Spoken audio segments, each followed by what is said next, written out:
All right, guys, that keeps happening to me in fights. First fight in karate combat, did zero training for it. This last fight, got hit again with it, and then I get punched after. And this is my jiu-jitsu coach, Matt Kaiser. I always give him the hardest job. I'm like, hey, Matt, I have a MMA fight in 6 weeks. Six is generous. Can you teach me some groundwork?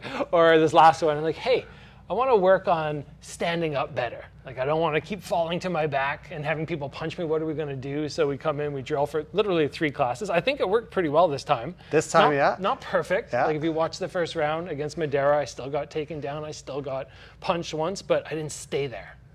And that was something which, in MMA, I've noticed a lot of the guys, when they get taken down, they don't stay here and defend for too long. They're right away up and they're scrambling.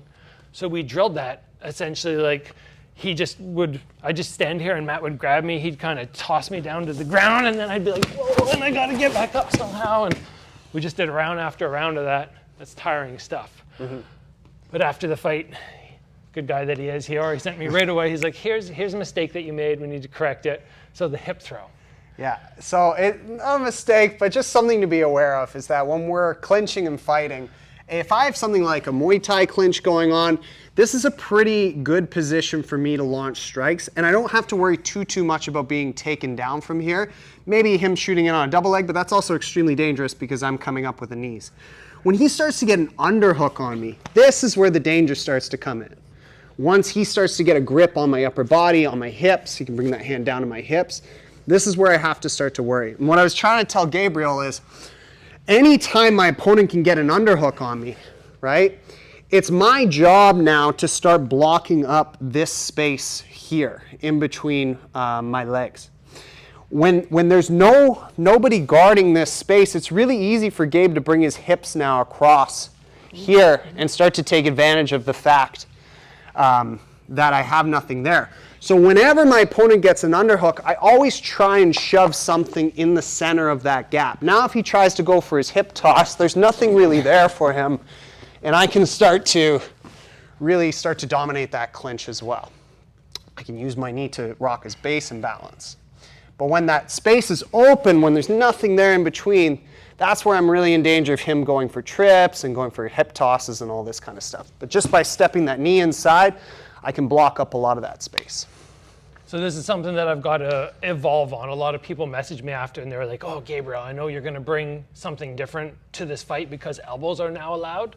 And they worked well for me. I didn't do loads of work, but again, we have to evolve every time. So this will be something now where normally for most of you guys who do Muay Thai, when we get to the clinch, we stay very high, we stay very parallel.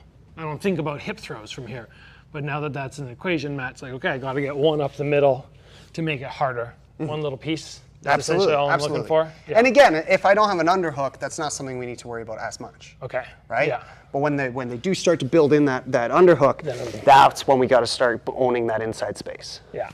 This is all new, right? I mean, it's as soon as karate combat, it's like not only a different rule set when we started, it's changing every time. I know they keep doing the double leg and the single leg, and then they go back on it and they flip-flop. Yeah, can you do double leg? Can you do single leg? But we had a lot of success for this last one with just, we practiced against the wall as best we could for sort of pinning somebody against the pit.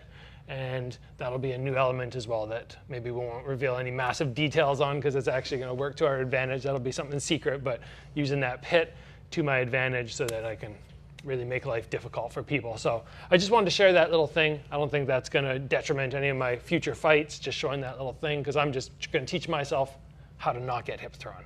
Maybe I'll add a hip toss at some point.